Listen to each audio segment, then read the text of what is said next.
Welcome to the Learning About Dogs podcast with Kay Lawrence and Frances McCormack, and introducing her new collie puppy, Nika. This series is going to be focusing on all those questions that arise when you try and survive that first year with a new puppy. Well, here we are again, folks, talking about one of our favourite topics, which is again another subject that has been taken quite off track from what it actually means. And I have to ask the question, does it matter that it's been taken off track, like reactivity? And most students that come to my classes wouldn't dare use the word reactive. They might say overreactive, because a dog that's not reactive is dead. So this is another term that I would... Frances and I are definitely going to go into a little bit more depth, because I think it is so important that we understand all these nuances, and what we call it will affect how we apply it. Yes, as a protocol. So familiarisation. Yes, becoming familiar with something that you are not familiar with already. Ooh, big program on this, although no pup or dog coming out of a rescue situation arrives pre-programmed with any understanding or knowledge of the world they're going to move into. Yes, we actually do familiarisation with children. We get them used to things. But I think the key thing with this is to make sure that there is no negative experience as they get used to something. Mm-hmm. You know, this term, oh, don't worry about it, he'll get used to it. Or, oh, he's a bit anxious about that, he'll grow out of it. They're absolute tosh.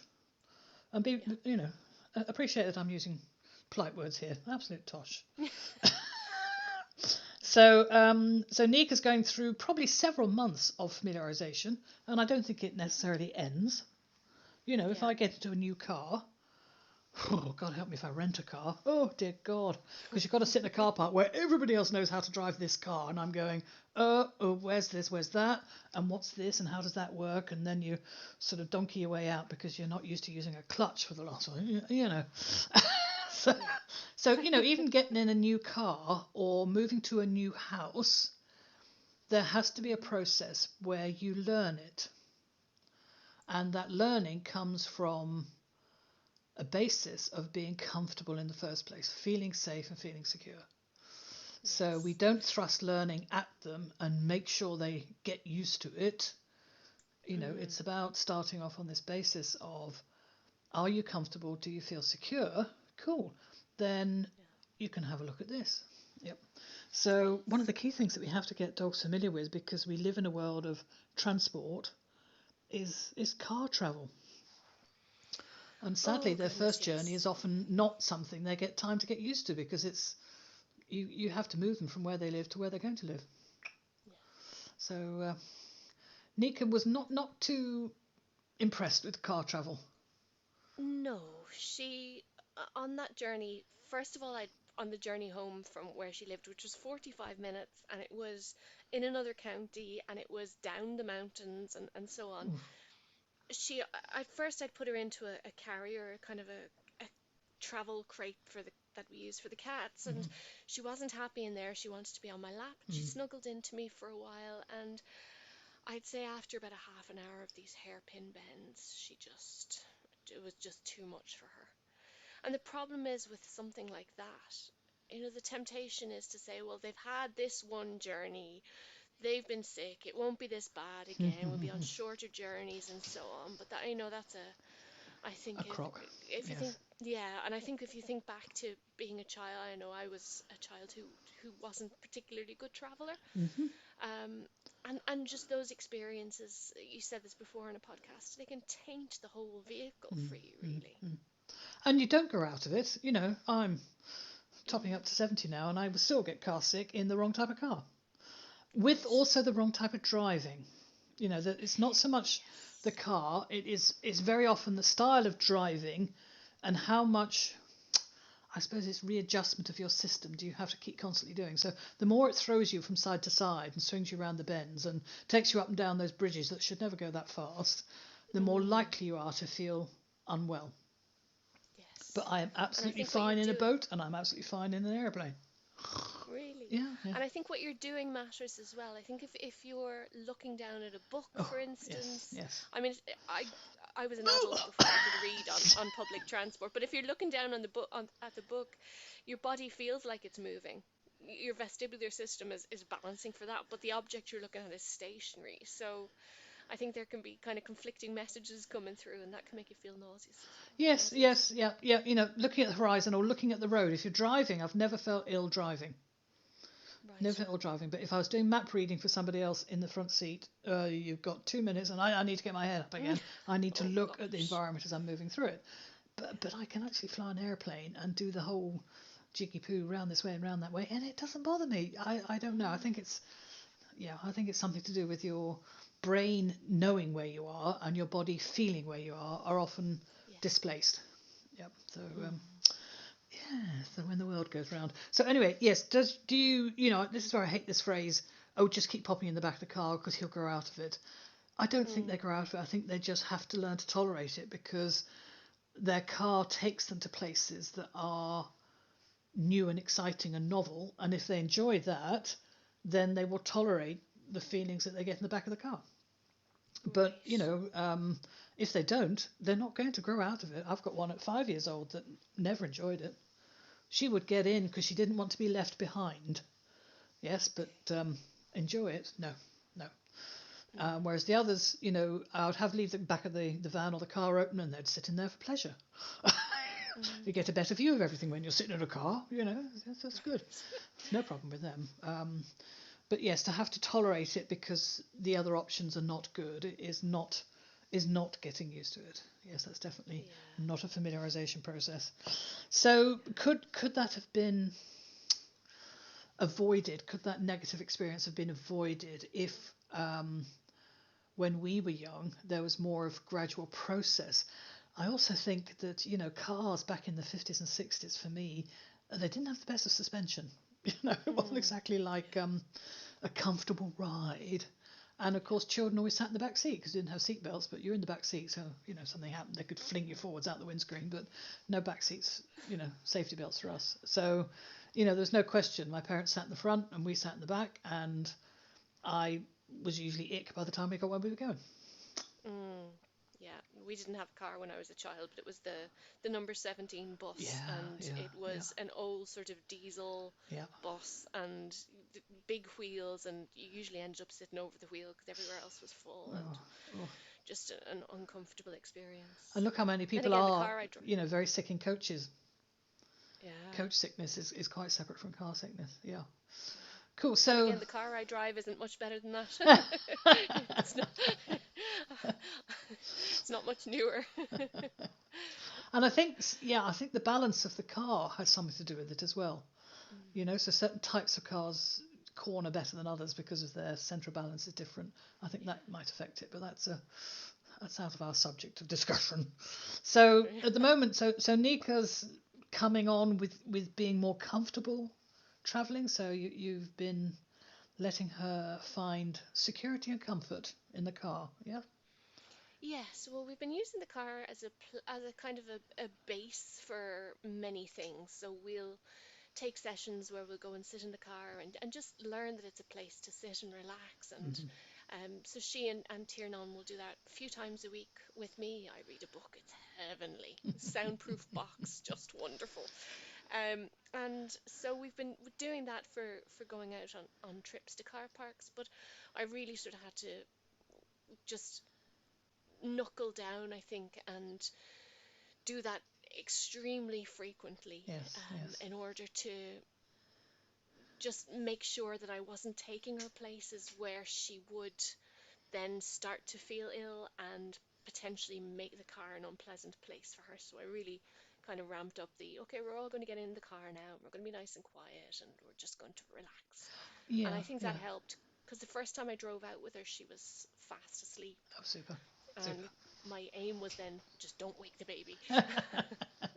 I think though, I don't think it's something that you have to rush at. I think it's the Yeah. proportion of time spent in a car that's good and Mm. journeys. So donkeys years ago, my pups, when they're probably over about 16 weeks old, certainly post-vaccination, if I was off to a dog show at the weekends, the pup would come along. Yes, I didn't have to be entered into the show because we parked all the way around the perimeter of the show and we set up our chairs outside the back of the car and had a bit of a picnic and a day out. We were there from 8 in the morning to late at night, and the pup got to use the car as the place to see this new world they were going to be in.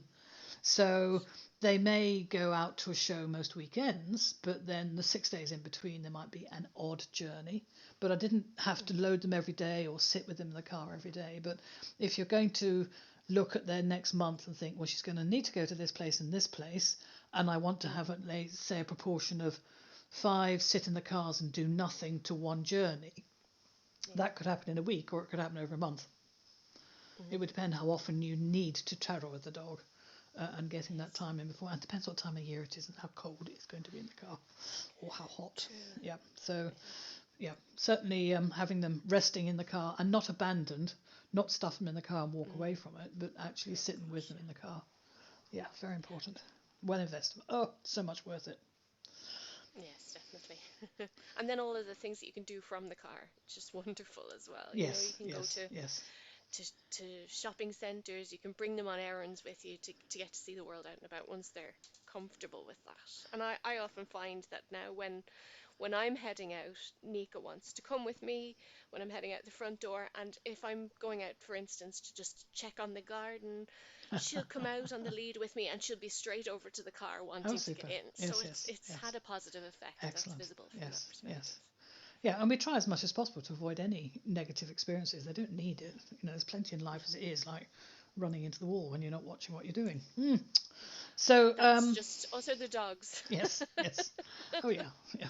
I think most of my dogs that work sheep were missing some front teeth, where they'd either run into each other or they'd run into a brick wall or run into a tree because they're watching the sheep. Yeah, so the whole protocol of familiarization begins with your place of comfort. I often talk about this example of landing on a strange planet, and the only way you're going to get off that planet and the only place you're going to be safe is your rocket ship. So you've landed there and you want to go out and have a look and around and about.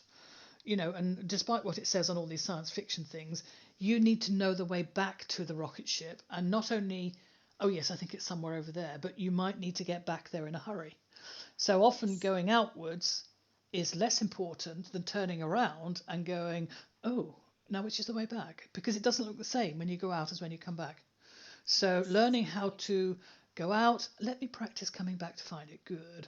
Now let's go out this way, let me practice coming back and finding it, oh good.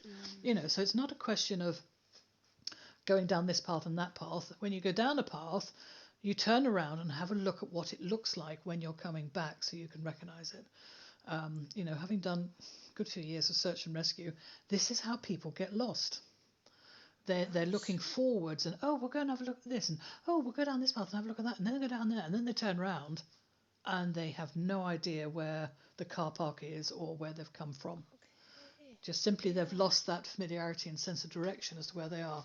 I mean, dogs are a lot better at it than us, but this is what we want to build up for them. So even if they're in the house, and with my baby puppies 6 or 7 weeks old, they're used to going into a little pen outside so they could run back into their den outside a bit, see the birds, feel the rain, smell the wind, go back inside again, come out again. And then I'll take them through the house and out a different door. Ooh, different world. And you could see them practice this. If I'd had a lovely bird's eye camera and you could have mapped their pathway, it was go out, turn around, come back. Go out, turn around, come back, go out. And it's not because they were fearful. This is this natural instinct. Know your way home. Wow. Okay. Know your way home. Yeah, and don't get fooled into following the dog that wants to go and see that bird down the bottom of the garden, because he's the one that gets eaten by the lions, Yeah. And it's such a pity then, given that we just take our dogs out and sort of dump them in the middle of nowhere with us, and they don't know where they are. If they don't have that option to know where their place of comfort is, where their rocket ship is, it's such a pity. So we need several rocket ships. We need several rocket ships, and even for the young puppy going into a garden, the rocket ship is the back door that leads to the garden. They need to be able to go to and fro a lot. then your car, yes, they need to be able to go to and fro a lot. Yes, so, even taking the car out, it's not a question of going for a walk in a straight line away from the car, but actually travelling short distances away from the car and back to the car, and short distances away and back to the car. And then you need other rocket ships. You need to be a rocket ship, yes, so that when you are travelling or you're away from the car or the house, your pup knows that you are their rocket ship. I've got a new term now. Where's my rocket ship? There it is there. So that if they return to your feet or by your side, they will be safe. Yes, they will be safe, and they know they're safe, and nobody's going to come in and touch them, and nobody's going to come in and sniff their backside, and nobody's going to throw things at them or make strange noises. This is their place of safety. And familiarization can only start if you have that basis to start with. Yes, and in fact, I know that one of the things that you do when you're bringing a dog I remember this from your time with Todd, is that you have a process whereby the dog gets used to being in the car in the unfamiliar environment, then with the doors open or the windows open, and then the doors, and then you walk. Could you tell us a little bit about that? Well, I mean, to me, familiarization needs to cover any event, things that are happening that are novel to that dog. So it could be a new scent, anything that's a new stimulus. And if you can actually slice these into small bites, it gives the dog's brain a chance to actually process it, assimilate it, remember it, and then build it onto the next bite that comes in. So arriving at the car park, just switching the engine off, and the dog can have a look around. Yeah, oh, I'll have a look at that, I'll look at that. So it's only a visual stimulus at that point, no movement. They're in their place of safety, you're reading a book, and they are just looking at that. Now that can be different at different times of the day. It will certainly be different when it's raining, because the sound of the noise on the car.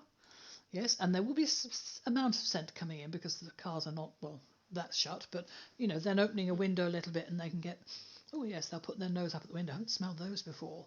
Or they could see children running past in the distance. It's not around the car. You're not parking in the car in a centre of lots of activity and stuff for them to get overstimulated with. So they can see things. Yes, I used to go to our local supermarket car park on a Sunday afternoon about 4 o'clock when it's shut, park out to one perimeter and just let them, and then I'd open the back, and I have a grill in the back so they can't come out, and they could just sit and watch things go by, and oh, that's a trolley, is it? Oh, okay, yeah. Mm-hmm. Yep. And then the next thing, when that's all looking familiar, and this is the key thing, what does your dog look like when it is comfortable and secure? And we should be familiar with that look. Yes. So, by the time he's looked at the car park for 10 minutes, he then digs all his bedding up and settles down for a snooze. I know he's comfortable and secure. Okay, if you're going to have a nap, then we're definitely going for a walk. Yes, we're definitely going to get out the car and just sit there. Okay, cool. Yep. Yep, okay, I'll do it. Yep, so then we'd get out the back of the car and he'd sit and watch. And, there were certain odd events that he could watch from some distance and go, what are those people doing? And I would be like, what are those people doing over in that car? Okay, fine. Sunday afternoon out in the car park supermarket. Okay, fine. And then we'd get back in and that would be it for today. And then the next time, again, so in the back of the car, I'm comfortable, I can see him wanting to make a bed and settle down. But when he's out the car, we don't see that digging a bed and settling down. What I look for is, can he respond to something I've already taught him? Yes, so if I ask him to, or say his name, is he able to go, sure, yeah, what are we doing?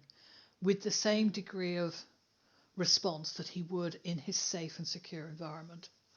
So if at home I give his name and he turns around to the front of me and looks up without any hesitation, if I do that in a new place and I see the ears twitch, but it takes a couple of seconds for him to just check that leaf going past and then he'll have a look at me, then I know he's not fully comfortable in that environment. Because to be able to look at me, he has to give up scanning the environment. Well, if there's something a little bit suspicious in that environment, he's not going to want to take his eyes off that to give me his attention. So, and I might even just ask him to respond to something else that he's known, so like sniff this or touch that or go around here or something like that, and looking at how, comparing that to what they would normally do it in their best situation tells you whether they are comfortable here. If they are, we can go on and learn new things. If they're not, This is far enough. Right. And you go back repeatedly to the same place, or do you go Yes, to different yes. places all the Yes, time? because you want them to practice remembering it.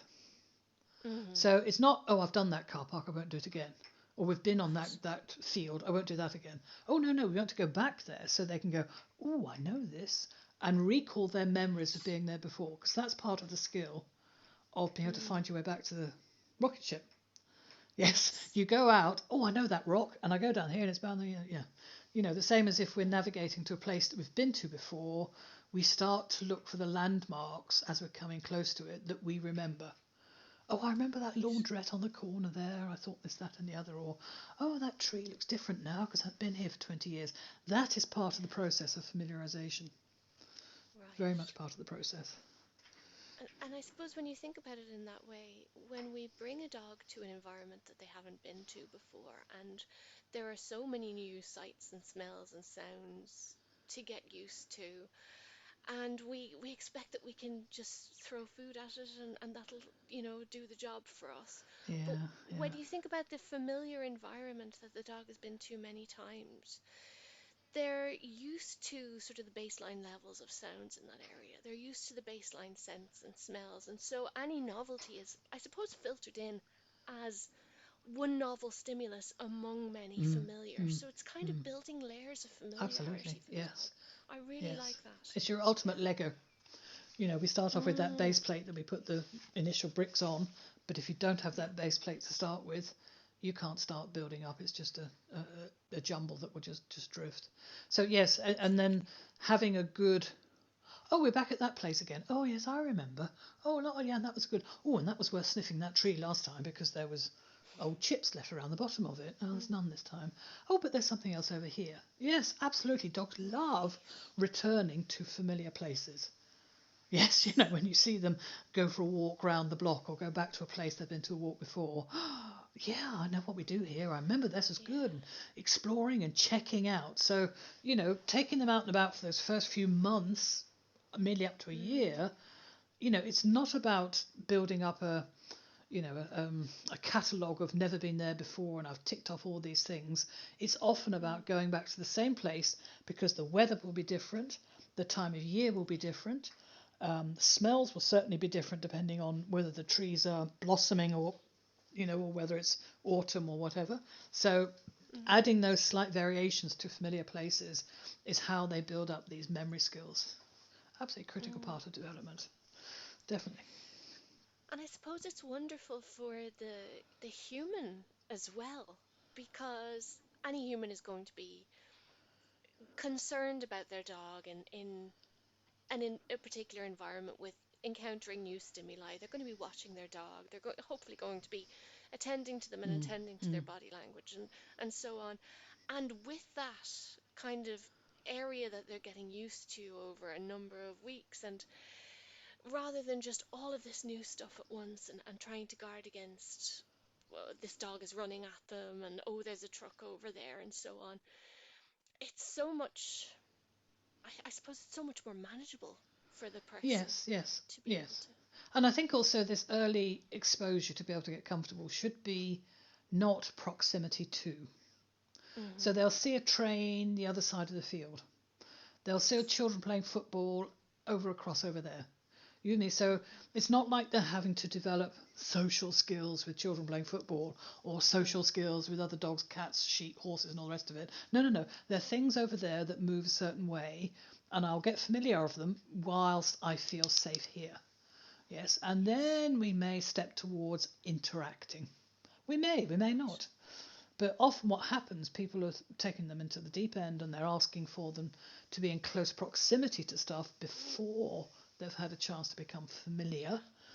Hmm. And then we have to go down this desensitization avenue because we're now having a negative Yes. experience. And I'm thinking, if Mm. you are feeling you have to desensitize the dog, you got far too close to this far too soon. Shame on you. Yeah. We went too fast too Yeah. quickly. And let's lose that getting used to. No, Mm. I'm not familiar with this type of car. I am not familiar with this planet. I am not familiar with this neighborhood. I'm not going to get used to it. I'm just going to be on edge all the time. That doesn't make me used Yes. to it. And I can often, you know, drive a certain type of car for a year and I may not be used to it because it doesn't suit me.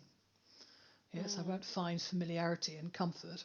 I'll just find, it's awkward and I don't like it and I'm not that comfortable in it for various reasons. Yeah. And tell me about the information that you take from a dog when that's their response to something. So you're out and about, for instance, with a dog and you're in the car park and you see them bristle. So they've been calm, they've been relaxed and ready to settle down to sleep in the car. They're outside the car now and there's something in the environment that they're uncomfortable about. Yes. Well, it's always about monitoring your dog. I mean, you could be walking down a Mhm. street they've walked down 30 times before, yeah, and it all Mhm. looks good, and we're walking at a nice speed, and we're stopping to have a look at this, that, and the other, and we're reconnecting, and then suddenly they start to slow down and hesitate, or they are scanning the environment a little more alertly, and their eyes have gone slightly wider, yeah, and they're moving closer to us or moving slightly behind us. This is signs of discomfort. Yes, so Right. something is stripping away their feeling of comfort in this environment and it's stopped being familiar. Often we don't know what it is. Um, it could be things that we're not aware of that they're picking up on. Um, it could be sounds that we can't hear or sense that we certainly sense that we can't hear that start to bring out their innate survival skills and they think, I really don't think I'll go down that avenue anymore. I don't want to go past that driveway because a lion lives there and I can smell it. Yes. And we're Right. going, oh, it's all right. We can go past that. Yeah. And the dog's going, really? Can't you smell the lion? you know, I, the other day I was in a car park and I had issues with my car alarm. It must have gone off 12, 15 times, and I'm standing by this car, sorting out this and getting this and switching off. Not a single person came over. So I think at this point in a busy Goodness. car park, car alarms going off mean nothing. Because we're Right. so Yeah. familiar with it, meaning nothing, nobody responds to it anymore. Mm. Yep. So at what point do we get used to something? I was constantly on edge because it was my car and I'm thinking I don't know what I've done Mm. wrong and it's an alarm and Yeah. it was irritating me. I would never get used to Mm. it when it's your own car, but it's like, oh yeah. Everybody else can be bothered with it. Whoa. Goodness. So certainly, and familiarity can be stripped away when you're tired. Yes, if you've Mhm. had a lot of stimulus to actually digest and assimilate and remember, and the puppy will get tired very quickly. Then what used to be familiar last week now is not, because it's just one step too far, one change too many, one stimulus that I just can't remember. Have I seen that before? Oh, and you're looking for this little hesitation or that inability to respond to the lead or respond to you as you're changing direction, or that inability to connect. Yes, that inability will definitely Right. be impacted. They may even jump up and ask to be picked up, which I think is absolutely Right. yes, you pick them up and we carry you back. Mhm. Or Mm. you Yeah. ring your other partner to go and fetch the car. Mhm. If you've got a Gordon Setter, you're not carrying that back. Yeah.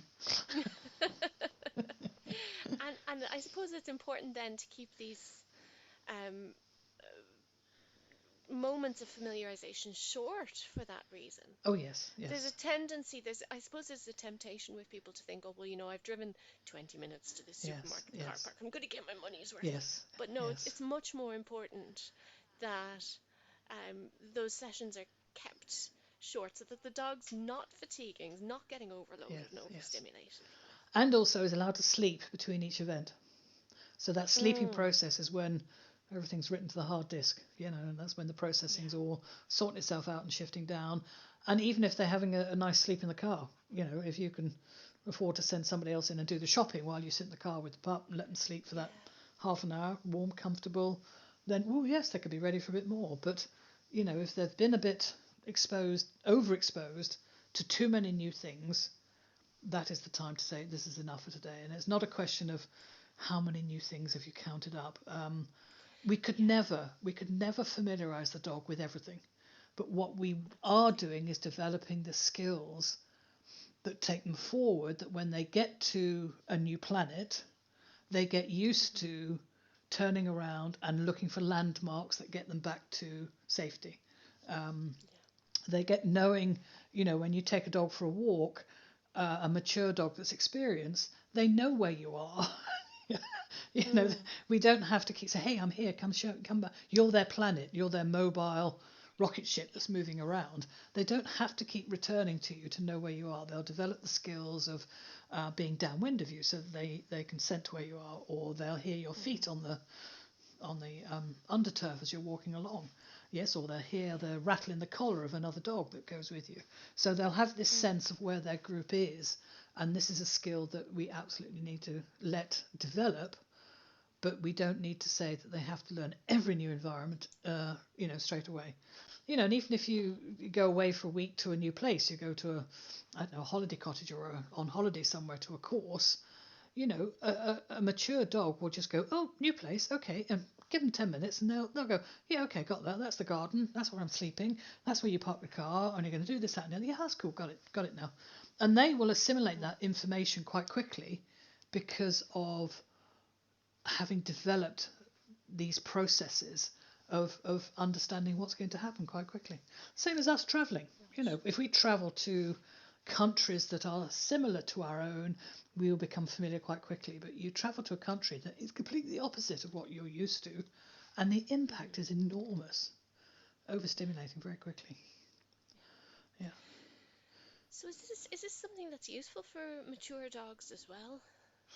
Is I certainly think if it's familiarization? coming out of an environment where they have not had any chance of developing those skills, it would be Mm. essentially to take it, absolutely to build those processes of how to assimilate novel and different environments. Yes, it needs to be Mm. as slow as a young baby, probably even slower, because that 16-week-old puppy is a learning machine. They're on it Yes. straight away, and they'll learn it much quicker because they're a young dog designed to take in as much information as possible during that period. Hmm. Um, but something like a 2-year-old rescue dog that's come out of a kennel or difficult environment, a brand new environment, takes a long time to learn how to get used to it, and some of them never will. Yeah. Yeah, and why should they? Yeah. Dogs were not born to travel. Yes, dogs are born to live in a familiar environment and maybe explore, but come back every night to the den. We didn't build these domestic dogs out of the travelling packs, and even then, their Mm. rocket ship was the rest of the pack. Yes, so that you could sleep soundly because there's 15 of you snoozing, and if there's a lion coming down the path, well, one of you will wake up. Mm. So it wasn't a question of taking them out of their environment, putting them somewhere where there's nobody else around. They had companions. Yeah.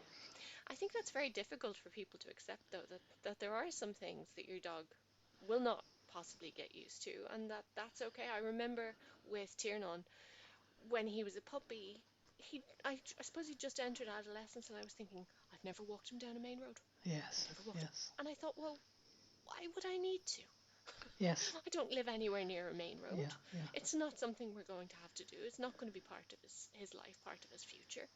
He's not particularly happy about cars passing close by to him, so I doubt you are either. no, Oh, I'd find walking down not a the way main some road. people around here drive. Yeah, yeah, and those people that, yes, you get used to the environment you're in, but being used to it doesn't mean Mm. you're comfortable with it. Yeah. We'll see a lot of dogs walk down the side of busy streets and they tolerate it and they're desensitized to it. In other words, they no longer respond to it, but that doesn't mean they're comfortable with it. Yes, it's not it might be familiar in the sense that you don't see extreme reactions, but it's not a comfortable environment. Mm. It's something we Mm. get used to and tolerate because nobody could actually want to do that, would they? Oh, look, there's a Vauxhall Viva. Oh, look, there's. It's not like there's anything stimulating. The only thing is, we used to live in a Cotswold village, and people used to like to, guess that we had staying over. If we went to the pub, they said, "Oh, can we have a walk around the village? Because it's a very pretty village, quite narrow pathways because it was 400 or 500 years old. But people used to like to look in other people's windows. I think that's Oh the only no. point of walking around the streets is because people would look in other people's windows or gardens or Oh whatever, and my I'm like, goodness. okay, well, yes, but not a busy road where there's nothing there. Yeah. No, no. Mm. So yes, it's not a question of having to take them everywhere. These abilities are developmental skills, and provided they have a rich learning environment, which could be a rich learning country environment or a rich learning urban environment, as long as it's rich in differences, yes, in variations, then we've pretty much set them up for life. But they don't have to learn every environment and every type of car and, every type of vehicle they're going to have to go into. When did I have to get somewhere on a train with a dog? And I thought, oh, they're going to really worry about this. No, she went, that's fine, cool. Oh, great, lovely, good. I just got on a train and snoozed on the seat and we're done. Thank you very much. I've taken the dog in a helicopter before now, and you go, oh, yeah, all right, yeah, I can fly that. Yeah, all right, what's your problem there? So, yes, it's just giving the dogs enough familiarity. And some dogs will be permanently fearful of that, and they don't like it. But all right, I'll put up with you if I have to, because the alternative being left behind is not good. But that's not what we want to put them through more than we have to. Absolutely not. Absolutely not. So let's think about using the correct words, not because I am that keen on semantics, but I think it affects the way we apply a protocol. And that difference between, oh, leave him be, he'll get used to it, is just not good enough these days. We can do so much better saying, I am building up familiarization. It's not only places they go, it's familiarization with being groomed. It's familiarization with eating in this environment. It's familiarization with neighbours' children running up and down a fence line. There's so much. Some of it is far away and some of it will be close to you. So building it up at always, are you comfortable with this? Cool. Okay, we'll carry on again then. That's lovely. Not having to resort to desensitization techniques later on because we just hurried too much. We just heard it too much. Such a shame that people think they have this very limited phase to get all of this done. But as you said, I mean, learning is based on a foundation of familiarity, and that Absolutely. ability Yes. to build on that foundation is what we want. And just think of all our childhood things that were, like every September we're going to start a new term. In a different classroom, and we're going to learn different things. And what if we have to change schools at the same time as well? Everything that we were familiar with is now taken away. Yep, so that, learning it all over again, learning the routines of that school, learning who's going to teach what, who you keep clear of, where the toilets are, Oh, you don't want to use the rainbow toilets. Okay. Where's the rainbow toilets? For some reason, they painted all the doors of the toilets in different colours. They were known as the rainbow toilets. Right. But they weren't a particularly nice place, so everyone. But that is not a good learning environment for a child. It's not a good learning environment for a dog or a puppy. Is being put in an unfamiliar environment and being expected to learn at an optimal level. Not at all. And the one thing I sort of makes me always hesitate with this desensitization tends to fall on the side of, this is something we're doing to the dog to make it okay, as opposed to us listening to the dog and saying to them, is everything okay? Would you like to go further, explore more, see what's around that corner? Putting it back onto us learning and asking the dog, communicating with them, does this look all right? Are we ready to go further?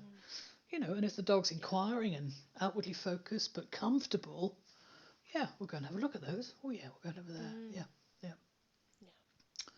Yeah, they deserve better. Lovely. Okay, well, thank you for that chat. I think that's going to be a key element.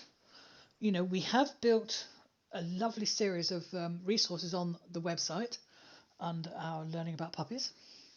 So do go and have a visit of that, about going out and about, introducing your new youngster to the world and developing familiarization, although some people find that word a bit uncomfortable, as opposed to just getting used to it or just putting up with it or they'll just grow out of it. No, we can do better. Lovely. Thank you very much then, Francis. Thanks, Kay. Thank you for listening. We shall be following Nika's first year through the podcasts. If you would like to learn more, please have a wander around our website, learningaboutdogs.com.